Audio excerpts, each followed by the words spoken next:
वडाळा शिवार येथील पखाल रोडवरील अनधिकृत लॉन्स धारकांवर मनपाची धडक कारवाई. नाशिक महानगरपालिकेच्या अतिक्रमण निर्मूलन विभागामार्फत आज 24 जून 2026 मौजे वडाळा शिवार परिसरात मोठ्या प्रमाणावर अतिक्रमण हटाव मोहीम राबवण्यात आली. मनपा आयुक्त मनीषा खत्री यांच्या आदेशान्वये अतिरिक्त आयुक्त प्रदीप चौधरी, सेवा व अतिक्रमण उपायुक्त सुवर्णा दखणे यांच्या प्रमुख उपस्थितीत ही कारवाई करण्यात आली.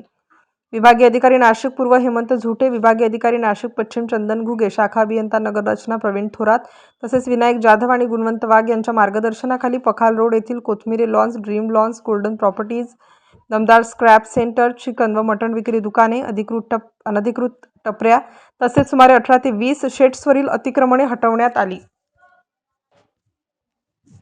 सदर अतिक्रमण धारकांना नगररचना विभागामार्फत वेळोवेळी नोटिसा बजावण्यात आल्या होत्या. मात्र संबंधितांनी नोटिसांकडे दुर्लक्ष केल्याने महानगरपालिकेला ही कारवाई करावी लागली. यावेळी अतिक्रमण उपायुक्त सुवर्णा दखणे यांनी सांगितले की महानगरपालिका आता अतिक्रमणांविरोधात ॲक्शन मोडमध्ये असून अतिक्रमणधारकांनी स्वखुशीने अतिक्रमणे हटवावीत, अन्यथा अशा कारवाया सातत्याने सुरू राहतील. या मोहिमेत अतिक्रमण विभागाचे पथक समन्वयक जीवन ठाकरे, अनिल लोहकरे, प्रवीण बागुल, राजू झोडेकर, विद्युत विभाग यांच्यासह मक्तेदाराकडील सुमारे 60 कर्मचारी सहभागी झाले होते.